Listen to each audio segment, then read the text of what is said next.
Why did I have like why did I have to I can't even my brain is not functioning right now. Why am I so dumb? I was looking at my sound card to try and see if the mic was working, and when I recorded the first tester video, the mic wasn't even plugged in all the way. But to my eyes, it looks like it is, but obviously to the system it wasn't plugged in, and that's why I couldn't hear myself. Well, I can't hear myself anyways because I don't have headphones on. But what I mean to say is it wasn't picking up audio. But now it is, and now you can hear me. And hi, welcome to the podcast. This is Not So Grown Up Podcast with me, Carmen, and it's been a minute. And I would just like to explain myself, okay? To all the people listening, if there's any, to all the my friends that were, you know, hyping me up with the podcast. I didn't give it up. I'm still doing the podcast. Um the thing is, I got laryngitis last week because I lost my voice, and how can I do a podcast with no voice? It's kind of hard to imagine. And now I'm back for another episode because, I took a little break after I had my voice issues because I also had a cold. And when you're sick, you just want to lie in bed and be lazy. So that's what I did. I was being lazy all day. Like when I tell you, I got up to shower, eat, and brush my teeth, and then back under my covers to play Sims all day and night. Like I was just playing my Sims. I was playing games. I was on my phone. I was just in bed lazing around. I didn't even go to work because how can I go to work with no voice? I had like a little like a little mini vacation of like 3 days. So that was fun. But now I'm back. I'm busy, busier than ever. So I had to film today because, it's been a minute. So now that that's out of the way, also, before we go in, I wanted to show you guys my nails. Well, the people that are watching this in video, I wanted to show you guys my nails because it's been a year since I've done my nails. And yeah, I got them done. I have Kuromi charms and a bow and a heart, like a pearled heart. And everyone has complimented my nails. Like, I was going to work the other day, like, I think on Saturday, last Saturday that just passed. And some girl tapped me on the train and she's like, I love your nails. And I'm just like, thank you, girl. I love them too.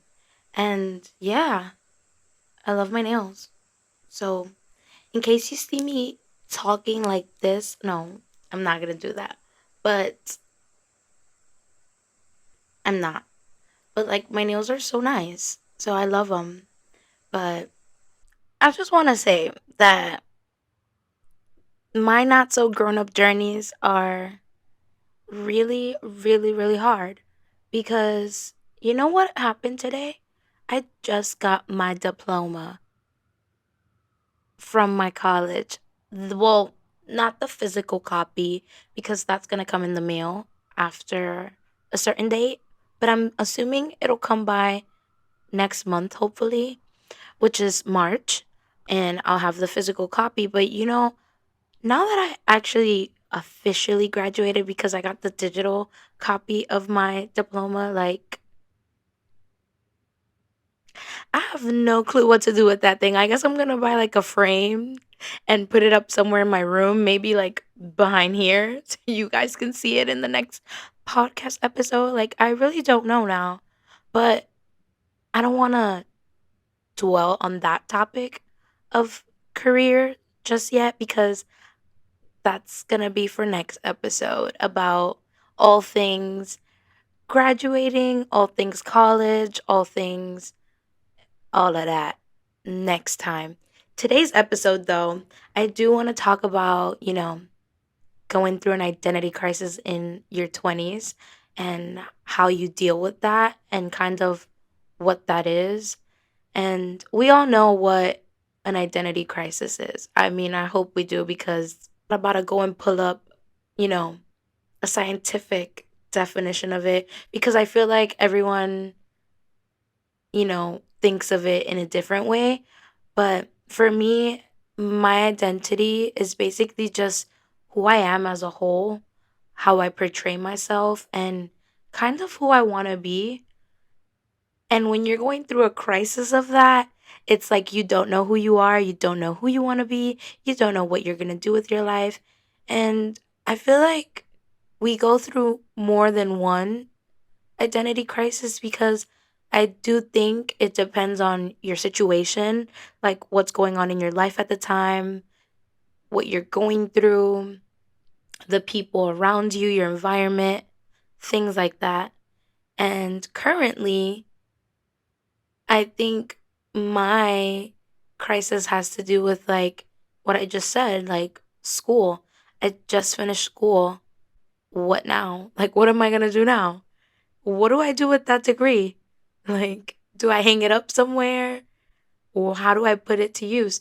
And I just feel like in the time that we're living in now, it is so hard to get a job because bachelors mean nothing now. Like, you need to go and get a master's, you need to go and get a PhD to get an entry level job. And it's like, what job am I going to get after studying for so many years? Like, who's going to hire me? Someone hire me, please. Someone hire me. But I think personally, what scares me the most about graduating college is that, you know, going back into that application pool of applying to these jobs. Like, it's one thing to apply to like retail jobs and like, jobs that have nothing to do with a career. But now, like, this is my first time ever applying to jobs where, they're gonna need my degree or they're gonna need to know what my degree is. Like, I don't wanna say I'm terrified, but I'm worried that I'm gonna be applying and applying and no one's gonna want me. But you know what?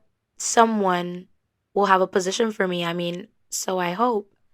Like there has to be a job that'll take me somewhere. Like there has to be, right?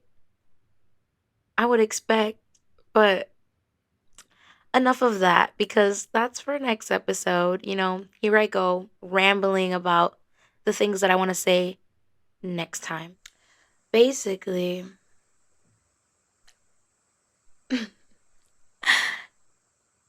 had to take a moment of pause because thinking back to my identity crises that I've been in, is that even like a word? Identity crises? Probably not. But I remember one time I dyed my hair blonder than I should have. And I was at my old job, not the one that I'm in now, my old job. And I was just going through it. But back then at my old job, like, I remember looking at my Snapchat, like, memories, and I had these glasses on that I just gotten prescribed. My hair was, like, terrible. And yeah, I was just complaining about my life because back then I was not going through a great time. It was not a great time. And, when you go through these identity crises, am I even speaking English? When you go through an identity crisis, like you kind of just do a little bit of everything to see what sticks, to see what you feel like is great. And sometimes things don't stick because those things maybe are not what you are or who you are. And it's just like, yeah, you kind of spiral a little. Well, I spiraled. I don't know about you guys, but I was kind of spiraling a little. Like every little thing that anyone would say to me would get me angry. It would make me want to yell at them. It would make me just so upset all the time. Like I was really not happy. And I just feel like that's not who I am, nor who I want to be. Like, I don't think I'm an angry person. I think I'm a very passionate person. You know, everyone around me was just saying, "You're always so angry all the time and you're so problematic and you start so many problems and yada, yada, yada." Like, that's not who I am. That's not my personality. And I hated the fact that people were portraying me as that because that's not who I am at all. I feel like I'm very passionate and loving, but like in a tough love sense because I don't like to tolerate people's nonsense. And I feel like you shouldn't be, you know, forced to tolerate anyone's nonsense, especially if it's nonsense. So, you know? But no, in all seriousness, like I just feel like sometimes when you're in your 20s, you go through many different phases of like, you know, is this the style that I want to wear? Is this how I want to do my hair? Or you change up your hair so many times to the point where you feel like you don't recognize yourself or you don't know who that person in the mirror is. Like, for example, I hated my curly hair to the point where like I would literally just straighten my hair all the time or put my hair up in a bun. The reason why most of the time now I wear my hair in a bun is just because my curly hair is in a state where I just don't like it sometimes because I feel like my hair shrinks so much that I can't do not much with it. And that was like me hating on my curly hair. Like I really hated it. But then one day I started to wear my hair out and started to like embrace it, kind of to like, you know, combat that little time period of mine where I hated my hair. But I can't say I love it now. It's more like it's growing on me. But things like that are, it's a process. It takes time.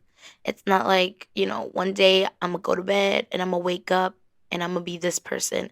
And then tomorrow I'm going to go to sleep and I'm going to be a different person. Like, it's a process. Your identity, I feel like it's something that everyone goes through that differently. Everyone finds themselves differently.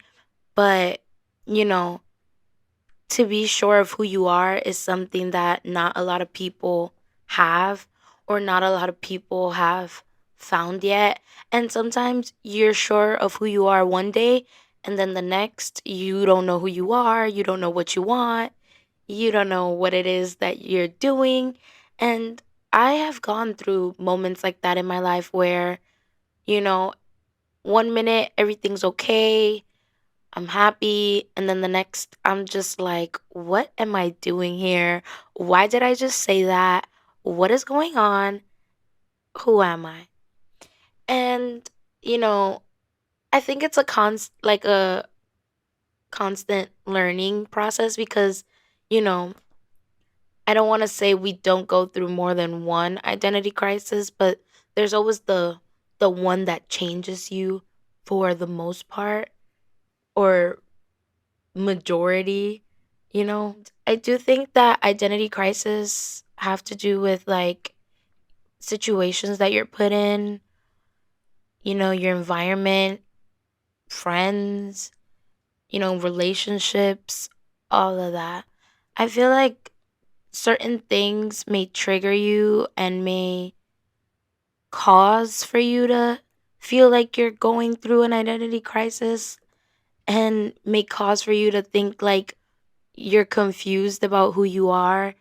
And for me, at least, whenever people would describe me as a really angry or always upset or that I'm always problematic. Like, there was a time in my life where I had these friends, or at least I thought they were my friends.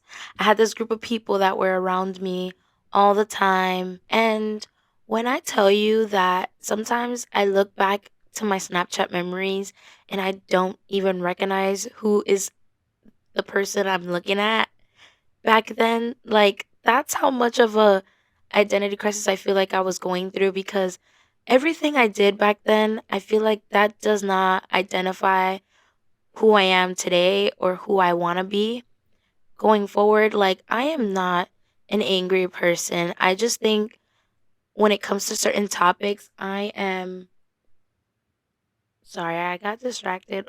When it comes to certain topics, I feel like I'm very passionate about things, especially like with my relationships, whether it be with like friends or romantic. Like, I'm just a really passionate person and I give 100%. Actually, I be giving in 110% all the time. Like, I go above and beyond for sometimes people who don't deserve it or people that take advantage of you. So that's where, I draw the line and I'm just like, well, I can't keep giving 110 if you're not even giving 25%.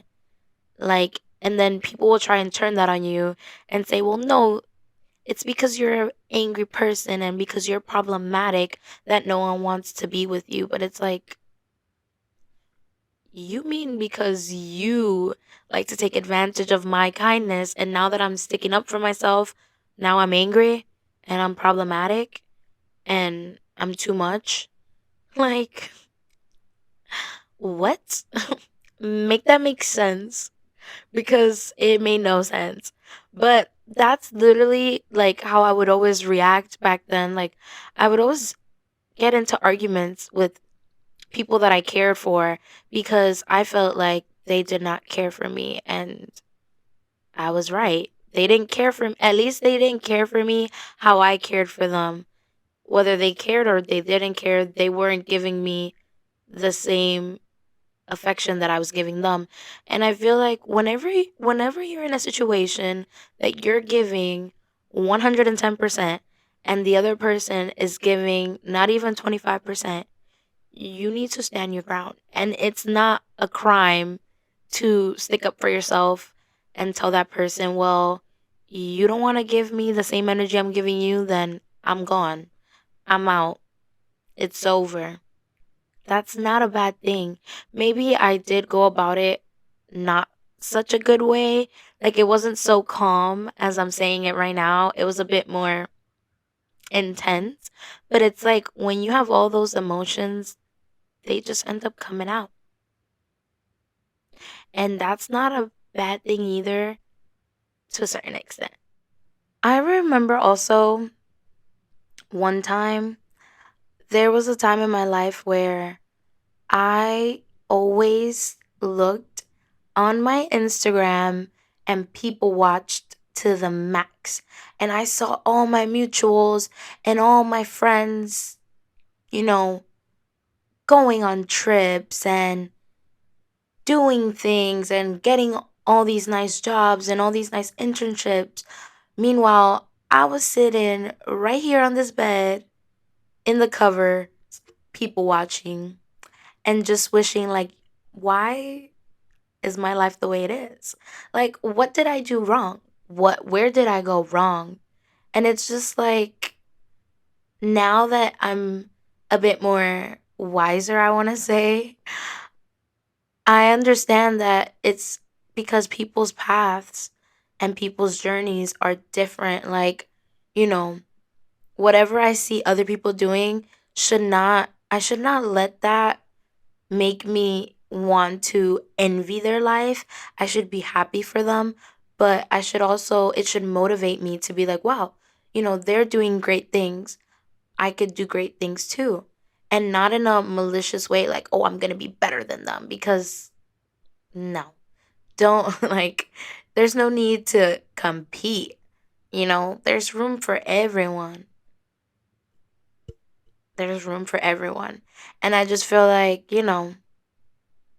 I used to always just people watch and always be like, why is my life the way it is? Like, why am I in my bed right now, 22 years old, and everybody's out and about everywhere, working at these nice companies? And why am I working a job that makes me work on my weekends? So, yeah, I feel like some signs and symptoms of going through an identity crisis definitely has to be like when you feel self doubt and you just feel so confused. And I feel like it's like kind of an out of body experience. Like you're looking at yourself in the mirror and you're looking at someone and you don't identify with that person and you feel like that is not who I want to be. That is not who I am. That's not my character. That's not my personality. And I feel like I've had moments like that where I would be saying something in a with a group of people and then minutes later in my head, I'm just like, why did I make that comment or why did I say what I say? Why did I say that way? And it's like, but definitely things that, are out of your control, you shouldn't try and force them to like work. You should just let what happens happen. Like just let what needs to happen and just focus on the things that you do have control over and that is your life. Like, you know, only you know what it is that you want to be and how it is that you want to live. And if you feel like that's not what you're doing, then you need to get it together. Like me. You know, sometimes I be feeling so lazy to the point where I'm just laying in bed and my dad will come into my room and he'll be like, why you don't do something productive? And it's like, well, what am I gonna do? Like jump around on my bed? Now that I'm not in school, I'm in a phase where if I'm not at work, I'm just sleeping. Like I'm just in my bed sleeping. But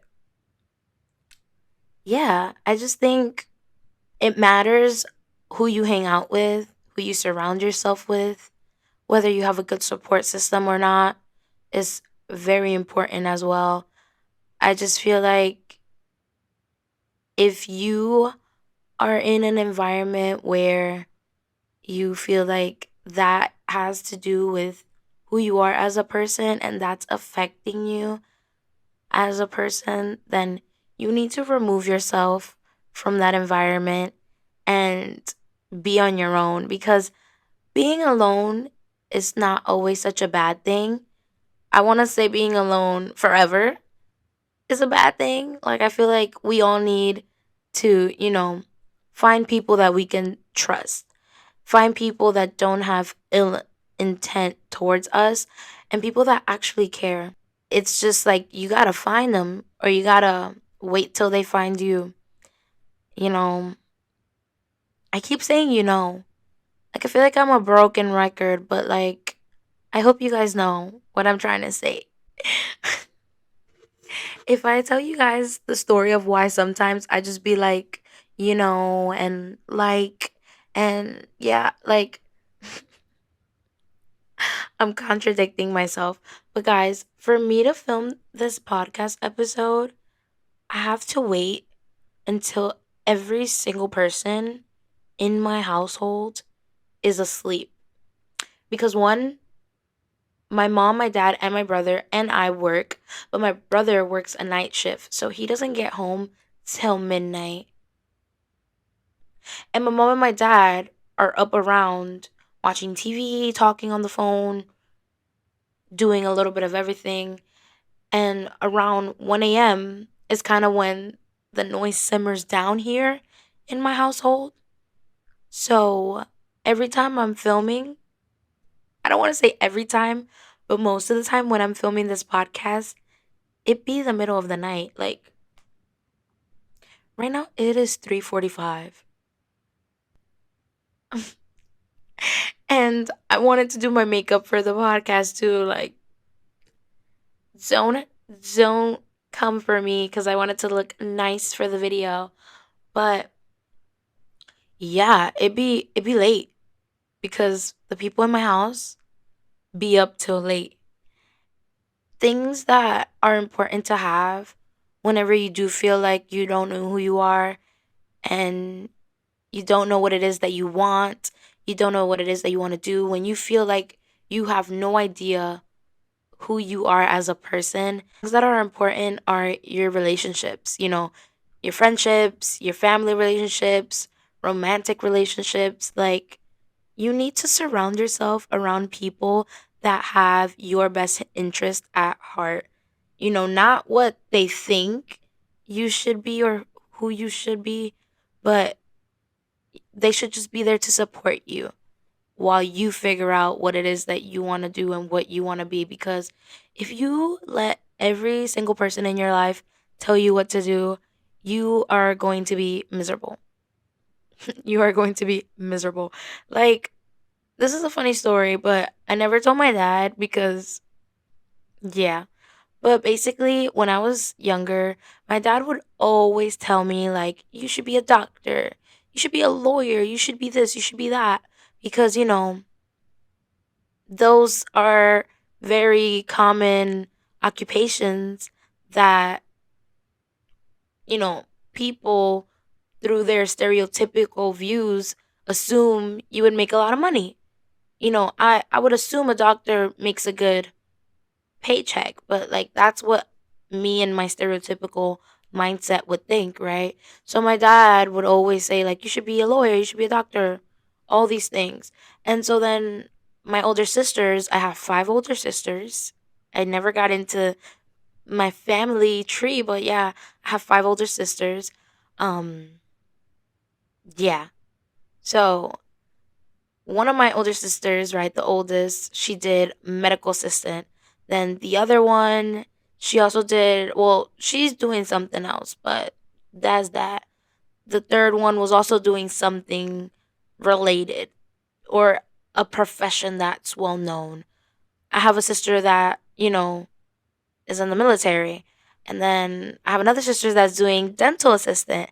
And then there's little old me, lo and behold, I told my dad I want to do international studies with a minor in public policy. And my dad looks at me and he's like, what is that?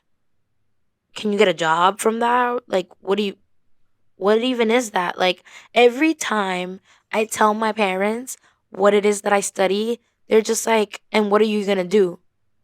What job can you get with that major? Like, sir, you'd be surprised. I can get many different jobs, not just one. If I'm a doctor, I can only work at a hospital. If I'm a lawyer, I'm gonna work at a law firm.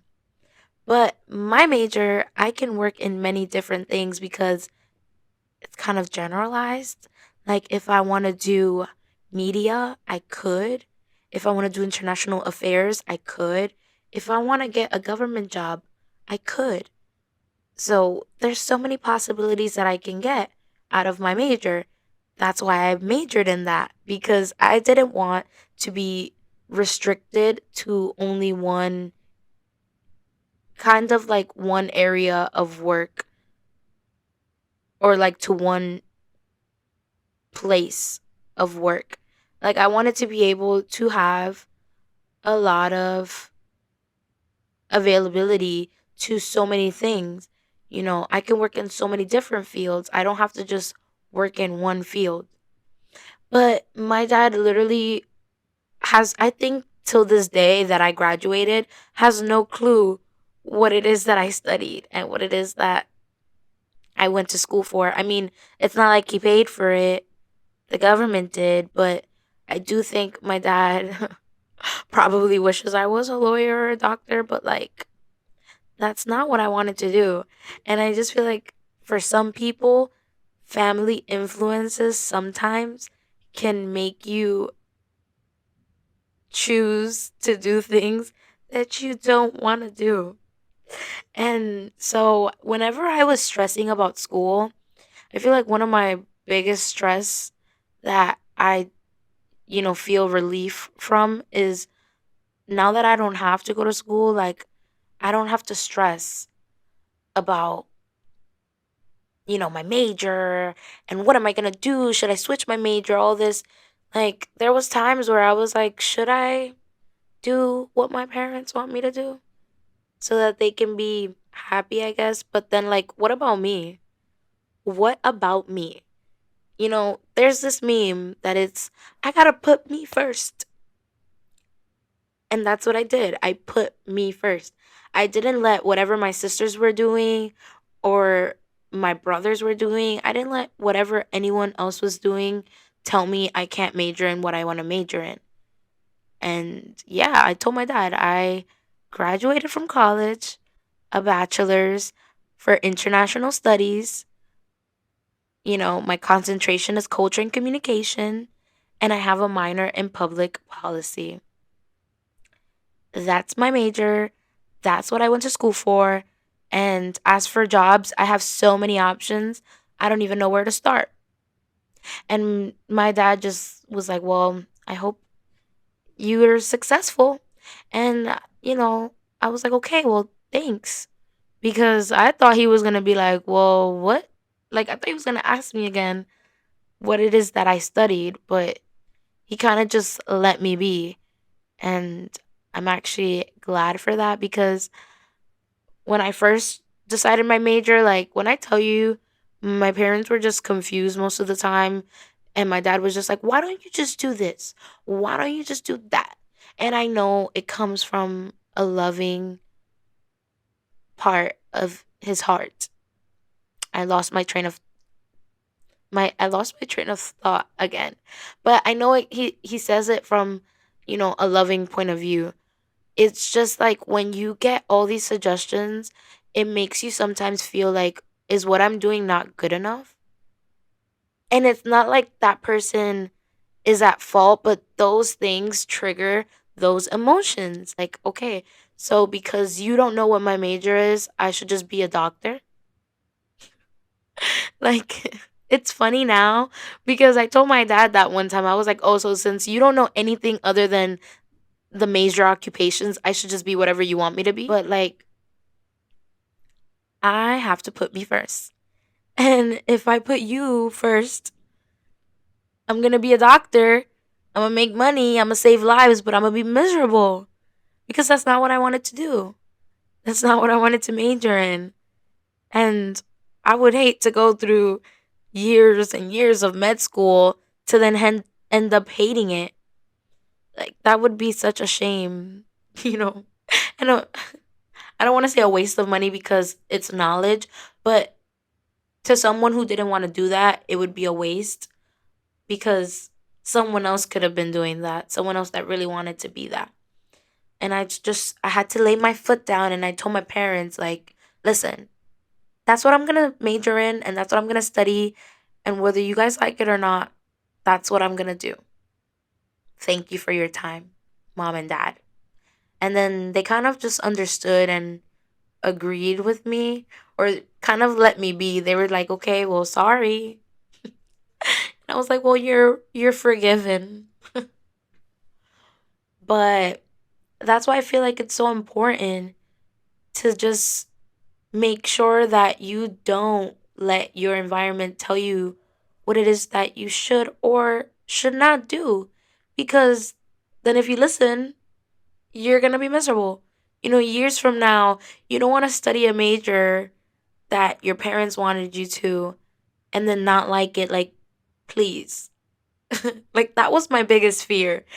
Deciding my major and then hating it, which is why I didn't declare my major until my junior year, I think, until I really had to. I waited because I was like, I'm going to try different classes from all the different majors and I'm going to see what fits best for me. And I found the one that fits best for me. I love anything that has to do with history. So I was just like, I might as well do international studies because They teach me history of all the worlds. And in case you didn't know, I also love, like, a big thing that I want to do is travel, because I love meeting new people, especially when they don't speak my same language or they're not, from the same area as me. And I love just being able to connect with people even through your differences. So that's just me. But I definitely think that you have to learn how to deal with all those pressures and all those demands from society that they want us to do things that maybe that's not what you want to do. And it's okay if you don't know what you want to do, because sometimes I think I know what I want to do, and then tomorrow I have no clue. I'm literally taking it day by day, as so should you, as so should you guys. Just take it one step at a time. But I think when you're in your 20s, you go through so many things that you really don't even know how you feel after a bit. Like, I didn't want to mention this story, but where since we were talking about like friendships that help and friendships that don't, um, I had a friendship that I kind of cherished a lot. And matter of fact, all my friendships I value. Like, if I consider you my friend, then I genuinely care for you as my family member. You know, especially if you've gotten to that point with me, because my love language is quality time and acts of service. And if we spend time together 24/7, then you're basically like my family member. So I had a friend, and that person would hang out with me all the time, sleep over, and they were just, they meant a lot to me. That friendship meant a lot to me. Unfortunately, that friendship does not exist anymore. And at the time, when the friendship was not, cooperating or was not functioning, um, I kind of got into a phase where I felt like I was hurt a certain way from that person, and I demanded an apology. Like, I felt like without an apology there was no way for me to move on. And I got a few apologies. I got more than one, actually. Because when I tell you I'm stubborn, like, it's funny to me now. Like, that's how you know that I've really like moved on from that, because I can laugh about it. But I just demanded an apology from them. Like, I felt like I needed them to apologize. And without an apology, I felt like there was no closure. And you know what? I got many apologies, and none of those apologies to me felt genuine. But that's how I felt. And when I tell you, I would break down all the time, because I was just like, why don't these people just give me an apology? Like, why don't they admit that they were wrong? And so one day, you know, I was looking through Instagram again, people watching, and I saw them thriving and living their lives and doing things and meeting people, yada, yada, yada. And then I reevaluated my life, and I was like, well, I'm so stuck in the past that I can't move forward to my future, because I'm still stuck in that phase of when we were friends and how I need an apologies to move on. And these people have moved on. These people do not care about me. These people are living their lives to the fullest, and as they should, more power to them. Great. And what am I doing? Moping around in my bed crying for people that don't even care about me? So that's when I had like a reality check, and I was like, no. Like, this is not who I want to be. I don't want to be that person that feels like they need this and this and that to move on. The reality is, you're not going to get an apology every time you feel like you need one. some people are not going to give it to you because some people don't care about you, you know? And that's just something that you need to learn how to live with. Like, you need to and move on.